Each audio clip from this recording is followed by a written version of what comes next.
तो बिल्कुल से MSIL ने 4 जून को इंडिया के लिए बिल्कुल न्यू पावर ट्रेन को लॉन्च किया था, मतलब फ्लेक्स फ्यूल इंजन को लॉन्च किया था। उसके अगले दिन 5 जून को MSIL ने अपने बायोगैस ऑपरेशंस के अंदर एक्सपेंशन करी है, उनके 2 प्लांट्स के अंदर, मनेसर प्लांट के अंदर और खारखोदा प्लांट के अंदर।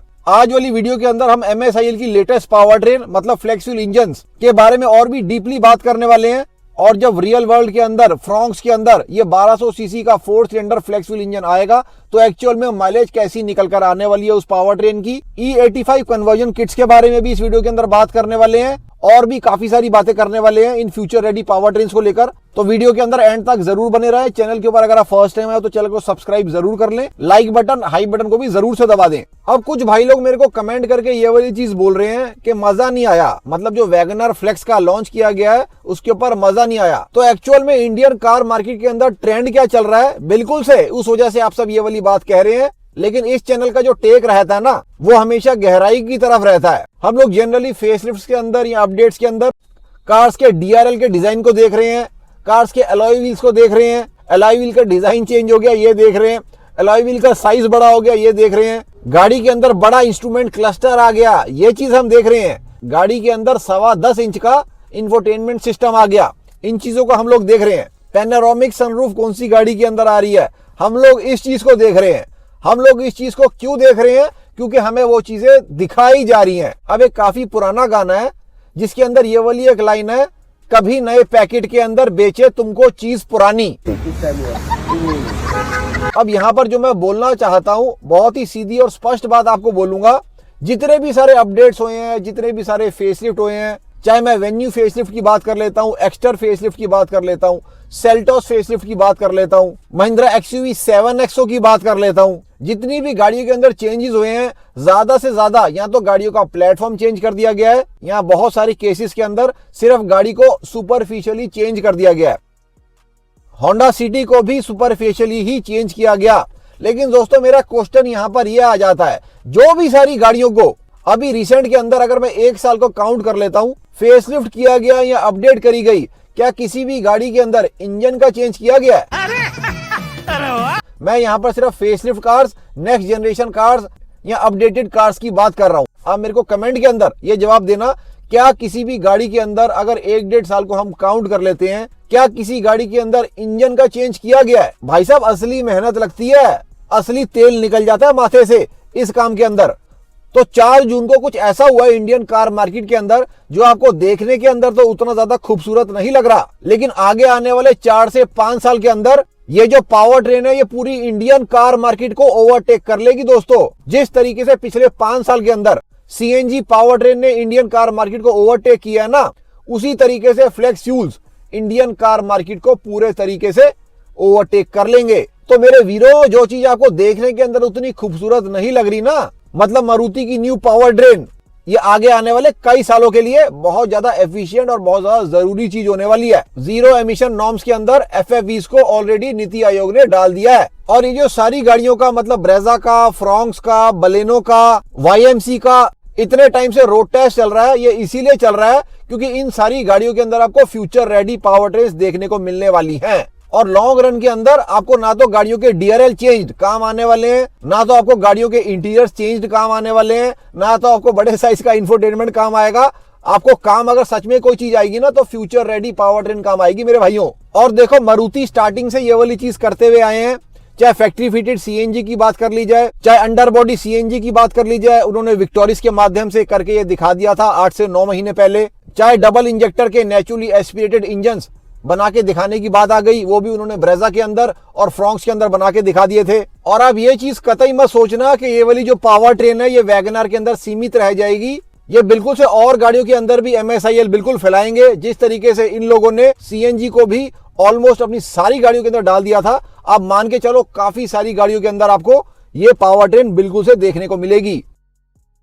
इसके बाद सबसे पहले आपको ये पावर ट्रेन फ्रॉन्क्स के अंदर देखने को मिलेगी, और अगर फ्रॉन्क्स के अंदर आएगी तो बिल्कुल से बलेनो के अंदर भी वही पावर ट्रेन आएगी। और अभी भी दोनों गाड़ियों के अंदर नेचुरली एस्पिरेटेड जो इंजन है वो बिल्कुल सेम ही है। अब यहाँ पर एक और क्वेरी बहुत ही ज्यादा मेरे पास आ रही है कि क्या अभी जो करंट वाली गाड़ियां हैं, जो E20 गाड़ियां हैं, जिनके पास E10 गाड़ियां हैं, जो अभी गाड़ियों को लेना चाहते हैं, जो ऑलरेडी कार्स को परचेज कर चुके हैं, उनका अब होगा तो क्या होगा? तो दोस्तों देखो, मैं ये वाली चीजें बहुत ही टाइम से चैनल के ऊपर बिल्कुल से बोलते हुए आ रहा हूं। जो भी सारी पॉलिसीज की अपडेट आती है, इसी वजह से मैं आप सबको रेगुलर अपडेट करता रहता हूं, सो दैट जब सच में कोई चीज इंप्लीमेंट हो तो आप लोग सारे रेडी होने चाहिए हो। मैंने आपको ये वाली चीज पहले ही इन्फॉर्म कर दी थी कि BIS की नोटिफिकेशंस आ गई हैं, वो E22 को, E25 को फला मतलब higher level of ethanol blends बिल्कुल से होंगे ही होंगे। उसके थोड़े टाइम के बाद क्या हुआ, मारुति ने अपना न्यू पावर ट्रेन दिखा दिया वैगनार के माध्यम से। तो इसी वजह से मैं आप सबको बोलता हूं कि पॉलिसीज और इंडियन कार मार्केट बिल्कुल से इन टेंडम ही चलते हैं। तो देखो, जो सारे लोग गाड़ियों को परचेज कर चुके हैं, इंक्लूडिंग मी ऑल्सो, सारे जो भी लोग हैं इस वक्त काफी ज्यादा परेशान चल रहे हैं ये सारी चीजों को लेकर। मैं आपको कमेंट्स भी दिखा देता हूं, जिनके पास ऑलरेडी कार्स हैं उन लोगों के मेरे पास किस टाइप के कमेंट्स आ रहे हैं। आप मान के चलो, जो गाड़ियां ऑलरेडी परचेज कर चुकी है ना, वो सारे भाई लोग और ज्यादा परेशान हैं जिन्होंने अभी गाड़ियों को नहीं परचेज किया, क्योंकि ऑब्वियसली कोई भी ये नहीं चाहता है कि E20 गाड़ी के अंदर E25 या E27 वो डाले। हालांकि इसके ऊपर अभी तक कोई ऑफिशियल नोटिफिकेशन नहीं है कि E20 को पूरे तरीके से बंद कर दिया जाएगा, लेकिन अराउंड 8 से 10 महीने पहले भी ये वाली चीज बिल्कुल से हुई थी। E10 को सडनली बंद करके E20 को स्टार्ट कर दिया गया था। उस टाइम के ऊपर जिन भाइयों के पास E10 कंपैटिबल गाड़ियां थी, मतलब जिन लोगों ने 2021 से पहले गाड़ियों को परचेज कर रखा था, उन सबकी गाड़ियां आज की डेट में सबसे ज्यादा एडवर्सली इफेक्ट हो रही हैं। अब आप ये सोचो, जो E10 कंपैटिबल गाड़ियां हैं, जब E25 आ गया या E27 आ गया, उनकी गाड़ियों को क्या होगा। अब मैंने उस वाले फेज को क्यों रिमेंबर किया, मतलब जो अराउंड 8 से 10 महीने पहले काम हुआ था, E10 से लेके E20 की तरफ हम लोग आ गए थे। चैनल ने उस वक्त भी सारी कवरेज बहुत ही प्रॉपर करी थी। उस टाइम के ऊपर भी इस टाइप की बातें उठकर आई थी कि कन्वर्जन किट्स को प्रोवाइड किया जाएगा, कुछ कार मैन्युफैक्चरर्स कन्वर्जन किट को बनाएंगे। लेकिन दोस्तों, वो एक तरीके का लॉलीपॉप था। जिन भाइयों के पास E10 गाड़ियां हैं, उनको आज तक कन्वर्जन किट्स नहीं मिली हैं। तो देखो, कन्वर्जन किट्स वाली बातें तो जरूर से उठकर आ रही हैं, लेकिन जब तक हम लोग सच में कन्वर्जन किट्स को ना देख ले, आई डोंट थिंक हमें इन सारी चीजों को बहुत ज्यादा कंसीडर करना चाहिए। अब बात कर ली जाए इन फ्लेक्स फ्यूल कार्स की माइलेज क्या रहने वाली है, क्योंकि यहाँ पर बहुत ज्यादा कंफ्यूजन क्रिएट करने की कोशिश करी जा रही। इसके बारे में मैंने पहले भी बात करी थी, लेकिन अभी भी बहुत सारे भाइयों के मन के अंदर कंफ्यूजन कंटिन्यू है। तो सबसे पहले तो मैं आपको यह बताना चाहता हूं कि सिर्फ मारुति के एंड से नहीं, ये वाली पावर ट्रेन टाटा के एंड से भी आएगी। टाटा ने भी ऑलरेडी इसको ऑफिशियल कर दिया है, बाय द ईयर एंड वो अपनी फ्लेक्स फ्यूल कार्स को शोकेस कर देंगे। और स्लोली एंड स्टेडीली बाकी जो सारे कार मैन्युफैक्चरर्स हैं, उनको भी इसके अंदर आना ही पड़ेगा।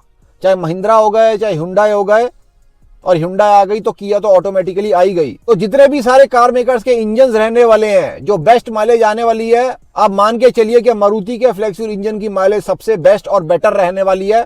अभी तक भी ये वाली चीजें हुई हैं। मारुति अपने इंजन को डेवलप ही इसी तरीके से करते हैं कि वो काफी ज्यादा माइलेज एफिशिएंट इंजन्स रहते हैं। जब तक इस इंजन की ऑफिशियल माइलेज बाहर नहीं आ जाती, या कम से कम ARAI माइलेज बाहर नहीं आ जाती, इसके ऊपर टिप्पणी करना बहुत ही ज्यादा गलत और बहुत ही ज्यादा जल्दी वाला मामला होगा। देखो, इस वक्त सिर्फ मारुति और टाटा की नहीं, महिंद्रा की भी और हुंडई की भी बहुत सारी गाड़ियां रोड टेस्ट हो रही हैं। क्यों हो रही हैं? उनके अंदर future ready powertrains manufacturers को डालने ही पड़ेंगे। देखो, CAFE 3 norms are round the corner. अप्रैल 2027 के अंदर कैफे 3 नॉर्म्स को इंप्लीमेंट कर दिया जाएगा। दैट इज द रीजन सारे जो कार मेकर्स हैं, वो अपनी मर्जी से नहीं, मजबूरी से कर रहे हैं सारे काम। मारुति ब्रेजा के फेसलिफ्ट के अंदर भी आपको फ्यूचर रेडी पावर ट्रेन्स देखने को मिलेंगी, be it flex fuel, be it strong hybrid. चाहे बात होगी बलेनो की, उसके अंदर भी आपको फ्यूचर रेडी पावर ट्रेन देखने को मिलेगी। कोई भी फ्यूचर रेडी पावर ट्रेन हो सकती है। बात होगी फ्रॉन्क्स की, उसके अंदर आपको बिल्कुल फ्लेक्स की ऑप्शन तो मिलेगी। साथ में 1.2 लीटर स्ट्रॉन्ग हाइब्रिड की ऑप्शन भी उस गाड़ी के अंदर मिलने की बहुत ही ज्यादा एक्सपेक्टेशंस हैं। टाटा पंच का भी रोड टेस्ट किया जा रहा है, पुरानी वाली पंच का नहीं, न्यू वाली पंच का। उसके अंदर भी क्योंकि by the year end flex fuel आएगा। और हुंडई की तो इतनी सारी गाड़ियों का इस वक्त रोड टेस्ट चल रहा है कि बहुत सारे लोग इस वक्त कंफ्यूज चल रहे हैं, कौन सी सोनेट है, कौन सी क्रेटा है, कौन सी बेयोन है। वो सारी गाड़ियां फ्यूचर रेडी पावर ट्रेन्स के साथ आने वाली हैं। तो दोस्तों, बहुत ज्यादा टाइम नहीं रह गया है, अराउंड 6 to 9 मंथ्स का टाइम रह गया, जिसके अंदर आप पूरी की पूरी इंडियन कार मार्केट को प्रॉपरली ट्रांजिशन के अंदर जाते हुए देखोगे। क्योंकि देखो, सब भाई लोग 10 लाख 15 लाख रुपए बार बार नहीं इन्वेस्ट कर सकते एक गाड़ी के ऊपर। चैनल के ऊपर और भी बहुत सारा कंटेंट आप लोगों को मिल जाएगा, मारुति, टाटा, हुंडई, महिंद्रा कार्स को लेकर सारा ही जेन्युइन और ऑथेंटिक कंटेंट रहता है। अभी तक चैनल को सब्सक्राइब नहीं किया, please consider subscribing the channel. Like button, high button को भी जरूर दबा दें। कल फिर से मिलते हैं वीरो। जय हिंद, जय Bharat and full support to the Indian armed forces.